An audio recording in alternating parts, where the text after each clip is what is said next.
नमस्कार दोस्तों, postal promotion online classes में आप सबका बहुत बहुत स्वागत है।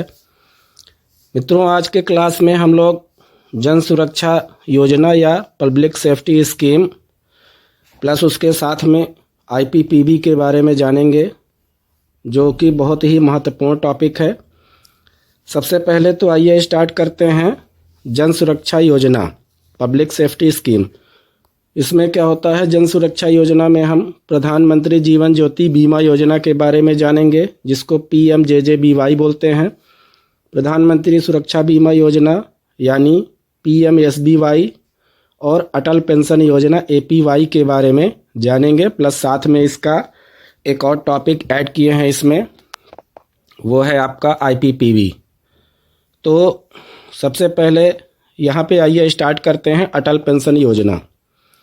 अटल पेंशन योजना ये एक जन सुरक्षा स्कीम के तहत आता है। इसकी शुरुआत 9/5/2015 को 2015-16 के बजट में किया गया था। इसका भी जो रेगुलेशन होता है वो किसके द्वारा रेगुलेटेड होता है?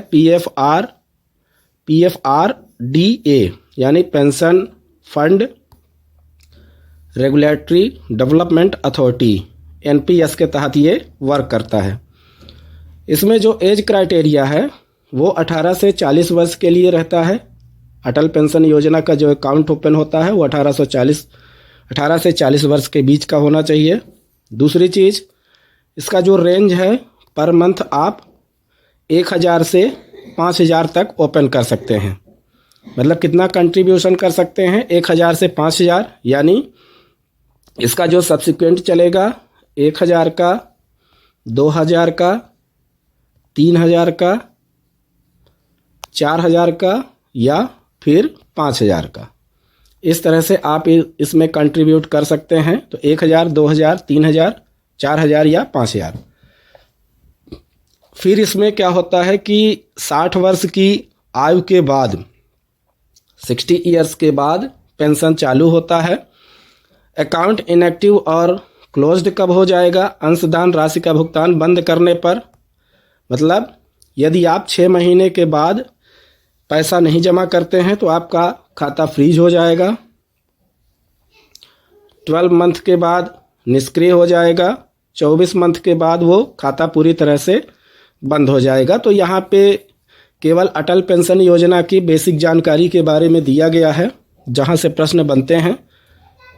इसके बाद आइए स्टार्ट करते हैं प्रधानमंत्री जीवन ज्योति बीमा योजना और प्रधानमंत्री सुरक्षा बीमा योजना के बारे में। इन दोनों का सबसे पहले एनुअल प्रीमियम जो होता है, प्रधानमंत्री जीवन ज्योति बीमा योजना में 436 रुपये का है और सुरक्षा बीमा योजना में 20 रुपये का है। इसका जो पीरियड ऑफ इंश्योरेंस होता है वो 1 साल के लिए होता है। इसका भी 1 साल के लिए होता है। स्टार्टिंग जो मंथ है 1 जून से 31 मई के बीच का रहता है। इसका भी यही रहता है। एज लिमिट की बात करें तो प्रधानमंत्री जीवन ज्योति बीमा योजना का एज लिमिट 18 से 50 साल है और सुरक्षा बीमा योजना का 18 से 70 साल का है। मोड ऑफ पेमेंट दोनों में SBI अकाउंट से आपका पैसा डेबिट होगा। दोनों में सेम चीज़ें हैं। सम एश्योर्ड दोनों में 2-2 लाख रुपए का होता है, मगर इसका जो कुछ क्राइटेरिया है वो अलग है, इसका अलग है। 2-2 लाख का दोनों में कवर रहता है सम एश्योर्ड। इसमें एनी रीज़न डेथ में आपका 2 लाख मिलेगा, नेचुरल या एक्सीडेंटल में इसमें 2 लाख रुपए आपको मिलेगा, या 2 लाख परमानेंटली डिसेबिलिटी में, या पार्शियल डिसेबिलिटी में 1 लाख रुपए। जैसे मान लीजिए एक्सीडेंट में ही केवल इसमें मिलेगा। माने सुरक्षा बीमा योजना में आपको केवल एक्सीडेंटल कवर ही रहता है, बाकी नेचुरल डेथ पे नहीं रहता है। तो आंशिक रूप से जैसे मान लीजिए किसी का एक पैर टूट गया, किसी का एक हाथ टूट गया, तो इस हिसाब से आपका पार्शियली और फुल पेमेंट रहता है। प्रीमियम की भागीदारी प्रधानमंत्री जीवन ज्योति बीमा योजना के लिए 4, जैसे मान लीजिए कि 4 क्वार्टरली ये काम करता है। Full annual, second quarter, third quarter, fourth quarter. Insurance company में प्रीमियम टू LIC या अदर इंश्योरेंस कंपनी का कितना जाएगा? फुल एनुअल में 395 रुपये जाएगा, सेकंड क्वार्टर में 309 रुपये, थर्ड में 206 रुपये और फोर्थ में 103 रुपये। फिर commission payable to agent for new enrollment, ये एक ही बार में जो एजेंट को कमीशन जाता है, इसमें आपका जाएगा 30 रुपये। फिर इसमें सेकंड क्वार्टर में 22.5 रुपये, 15 रुपये, 7.5 रुपये। Administrative expenses payable to participating banks, जो बैंक्स इसमें आपका एक्सपेंसेस करते हैं, उनका पूरा क्वार्टरली 11 रुपये रहता है। फिर 10.5 रुपये, 7 रुपये, 3.5 रुपये। तो जो इसका चार्जेस है बेसिकली क्या होता है, देखिए यहाँ से समझिए थोड़ा सा। इसमें किसको किसको जाएगा, इंश्योरेंस इंश्योरर को जाएगा, LIC other insurance company, commission agent को जाएगा, एडमिनिस्ट्रेटिव एक्सपेंसेस जो अदर पार्टिसिपेटिंग बैंक है उनको जाएगा। एनुअली में बात करें तो 395 रुपये यहाँ से उनको मिलेगा, 30 रुपये यहाँ से मिलेगा एजेंट को, 11 रुपये अदर पार्टिसिपेट को जाएगा। तो ये चार्जेस आपको जानना थोड़ा सा ज़रूरी होता है, क्योंकि ये परीक्षा में कई बार पूछे जाते हैं। अब इसके बाद आइए स्टार्ट करते हैं India post payments bank IPPB के बारे में। ये आपका जन सुरक्षा स्कीम में 3 चीज़ें ही हैं, प्रधानमंत्री जीवन ज्योति बीमा योजना, प्रधानमंत्री सुरक्षा बीमा योजना और अटल पेंशन योजना। IPPB की जो शुरुआत की गई थी वो 650 शाखाओं के साथ, है ना, 650 शाखाओं के साथ 3250 डाकघरों में 1 सितंबर 2018 को प्रधानमंत्री द्वारा किया गया था। IPPB का उद्घाटन ताल कटोरा स्टेडियम से किया गया था। 19 अगस्त 2015 को IPPB को भारतीय रिजर्व बैंक से भुगतान बैंक चलाने का लाइसेंस प्राप्त हुआ था। इसमें IPPB में दोस्तों ज़्यादातर क्या है, डेट ही पूछे जाते हैं। तो 19/8 मैं एक सीट आपको डेट का पूरा कंप्लीट करके दूंगा, उसमें भी आपको मिल जाएगा, यहाँ से भी जान लीजिए। 19/8/2015 को IPPB को भारतीय रिजर्व बैंक भुगतान बैंक चलाने का लाइसेंस प्राप्त हुआ था। IPPB को RBI से 7 सितंबर 2015 को सैद्धांतिक मंजूरी मिल गई थी। फिर IPPB को 6 मार्च 2017 तक भुगतान बैंक परिचालन शुरू करने की आवश्यकता थी। फिर इसके बाद क्या, 1/6/2016 को IPPB की स्थापना के लिए मंजूरी दी गई थी। ये चीज़ पूछा जाता है, कई बार पूछा भी गया है कि IPPB की स्थापना के लिए मंजूरी कब दी गई थी। तो 1 जून 2016 को मंजूरी दिया गया था। कुल परियोजना का जो परिव्यय था वो 800 करोड़ रुपए आया था, ये अमाउंट पूछा जाता है। 17/8/2016 को इसे भुगतान बैंक स्थापित करने के लिए एक सार्वजनिक लिमिटेड सरकारी कंपनी के रूप में पंजीकृत किया गया था। कब किया गया था? 17/8/2016 को। IPPB पायलट प्रोजेक्ट का उद्घाटन 30 जनवरी 2017 को किया गया था। रायपुर, छत्तीसगढ़ के रायपुर और रांची यानी झारखंड में। केंद्रीय मंत्रिमंडल में IPPB की स्थापना के लिए 435 करोड़ मिलियन की लागत से मंजूरी दी गई थी। IPPB का जो स्लोगन था वो आपका बैंक आपके द्वार, ये इसका स्लोगन दिया गया था। अब यहाँ पे जो 12th नंबर पे कुछ टॉपिक्स दिया गया है, इसमें IPPB के डायरेक्टर और चेयरमैन, MD और CEO के करंट जो हैं इनके बारे में आप हमें कमेंट बॉक्स में हमको भी बताइएगा और इसको आप सर्च करके याद करिएगा इस समय डायरेक्टर कौन है, चेयरमैन कौन है और MD और CEO कौन है। अब आइए चर्चा करते हैं IPPB अकाउंट की। IPPB जो अकाउंट होता है वो आपका 2 तरह से होता है, पहला बचत खाता, दूसरा चालू खाता। तो जो सेविंग अकाउंट और करंट अकाउंट है, सेविंग अकाउंट में कौन कौन से होते हैं?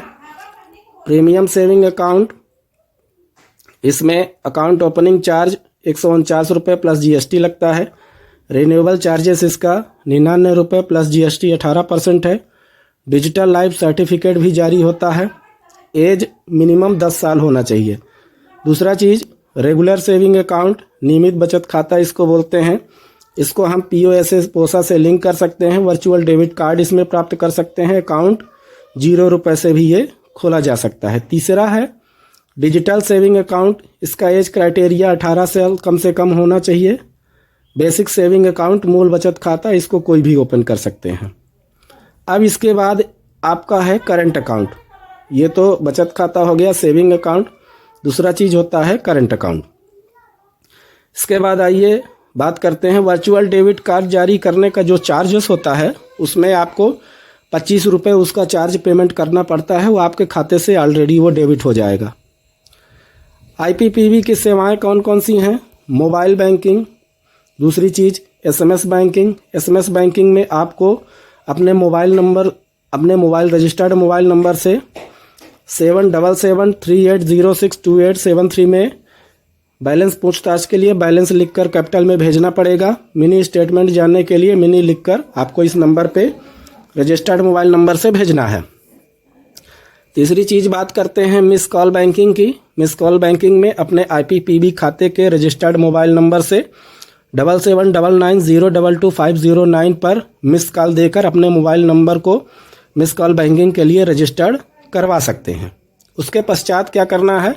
बैलेंस इंक्वायरी के लिए आपको इस नंबर पे मिस कॉल करना है। मिनी स्टेटमेंट के लिए आपको इस नंबर पे मिस कॉल करना है। आप जैसे ही आप फ़ोन इसमें कनेक्ट करेंगे, फ़ोन ऑलरेडी डिस्कनेक्ट हो जाएगा और मैसेज बॉक्स में आपका जो भी बैलेंस इंक्वायरी है, मिनी स्टेटमेंट है, आपको प्राप्त हो जाएगा। आईपीपीबी की फ़ोन बैंकिंग के बारे में यदि हम बात करें तो इसके लिए आपको 155299 पर कॉल करना पड़ेगा। For any complain and other detail 13 भाषाओं में आपका ये चीज़ें उपलब्ध रहती हैं। कितनी भाषाओं में है? 13 भाषाओं में। आईपीपीबी और पीओएसबी लिंकिंग प्रक्रिया क्या होती है, देखिए उसको समझ लीजिए थोड़ा सा। जो हमारे बीओ के हैं वो ज़्यादातर जानते होंगे। ग्राहक किसी भी खाते की राशि दिन के अंत में 2 लाख रुपए से ऊपर होने पर लिंक किए गए पीओएसबी खाते में ट्रांसफ़र कर दिया जाएगा। जैसे आईपीपीबी में आपका 2,10,000 रुपये हो गया, तो 2 लाख से ऊपर का जो भी अमाउंट है वो आपके पीओएसबी अकाउंट में अपने आप ही ट्रांसफ़र हो जाएगा। डिजिटल सेविंग अकाउंट के साथ पीओएसबी सुविधा उपलब्ध नहीं है। इसको ध्यान में रखिएगा कि जो हमारा डिजिटल सेविंग अकाउंट है उसमें पीओएसबी सुविधा उपलब्ध नहीं रहती है। डिजिटल सेविंग अकाउंट को अदर सेविंग अकाउंट में ट्रांसफ़र करके ही उसको लिंक किया जा सकता है, बाकी डायरेक्ट उसको नहीं किया जा सकता। Digital life certificate for pension, DLC जिसको बोलते हैं, इसका टारगेट भी दिया जाता है। पेंशन भोगी के लिए यह डिजिटल जीवन प्रमाण पत्र के तहत काम करता है। डीएलसी का जो चार्ज है वो 70 रुपये है। कितने रुपए है? 70 रुपये है। डोमेस्टिक मनी ट्रांसफ़र, डीएमटी इसको बोलते हैं, फुल फॉर्म कभी कभी पूछ लेता है। फिर सीईएलसी यानी चाइल्ड इनरोलमेंट लाइट क्लाइंट। सीईएलसी के बारे में सभी लोग जानते हैं, जो हमारे ब्रांच ऑफिस वाले कर्मचारी हैं, भाई बहन हैं, काम करते हैं, तो उनको अच्छी तरह से पता होगा। तो 5 वर्ष से कम उम्र के बच्चे का न्यू एनरोलमेंट इसमें होता है और कस्टमर का आधार कार्ड से मोबाइल नंबर को फीड की फैसिलिटी देते हैं इसमें, किसमें? सीएलसी में। आईपीपीबी के पेमेंट्स के बारे में जान लीजिए। इसमें आप बिल पेमेंट्स कर सकते हैं, आईएमपीएस भुगतान कर सकते हैं। आईएमपीएस का मतलब होता है immediately money payment service, full form इसका कभी कभी पूछ लेता है। NEFT national electronic fund transfer, NEFT कर सकते हैं, आरटीजीएस कर सकते हैं। यूपीआई भी सर्विस इसमें चालू है। डोर स्टेप और काउंटरों पर यूपीआई भी चालू है। एईपीएस आप कर सकते हैं, डीबीटी कर सकते हैं। डीओपी प्रोडक्ट पेमेंट, डीओपी के प्रोडक्ट पेमेंट के बारे में, जैसे मान लीजिए डीओपी उत्पाद सेवा में सुकन्या का पैसा आप जमा कर सकते हैं, पीपीएफ का पैसा जमा कर सकते हैं, आरडी जमा कर सकते हैं, पीएलआई आरपीएलआई जमा कर सकते हैं। और जो भी आपका लोन अगेंस्ट आरडी के माध्यम से जो लोन है उसका किस्त का पेमेंट भी आप कर सकते हैं इसके माध्यम से। आईपीपीबी के माध्यम से एक क्यूआर कार्ड होता है। क्यूआर कार्ड आपका जब भी आईपीपीबी का अकाउंट ओपन होगा आपको प्रदान किया जाएगा। आईपीपीबी रुपए वर्चुअल डेबिट कार्ड आप डाउनलोड कर सकते हैं, वहां से अपना यूपीआई ट्रांजैक्शन जो भी है बना सकते हैं। अब यहाँ पे चर्चा करेंगे insurance through IPPB. Insurance through IPPB के माध्यम से कौन कौन सा बीमा होता है? Bajaj Allianz life smart protect gold, HDFC term insurance life, SBI life, इसको या सरल जीवन बीमा भी बोलते हैं। लोन रिफंड सर्विसेज कौन कौन से हैं? मोटर इंश्योरेंस कर सकते हैं, एक्सीडेंटल कवर ले सकते हैं, हेल्थ इंश्योरेंस करवा सकते हैं। मोटर इंश्योरेंस में कौन कौन सी कंपनी आपका साथ देंगी? आईपीपीबी में आपका BAGIC private car package policy हो गया, Tata AGIC private car package policy हो गया। एक्सीडेंट कवर में दोनों चीज़ें हैं और हेल्थ इंश्योरेंस में भी दोनों चीज़ें हैं। तो यहाँ से आपका दोस्तों जन सुरक्षा स्कीम और IPPV के बारे में जो हमें लगा कि महत्वपूर्ण है, बताना चाहिए, आप तक पहुंचाना चाहिए, वो सारी चीज़ें आपको हम बता दिए हैं। इसको आप ध्यान से पढ़िएगा। बाकी हम आपको PDF भी देंगे, वहाँ से भी आप एक बार अच्छे से स्टडी कर लीजिएगा। तब तक के लिए बहुत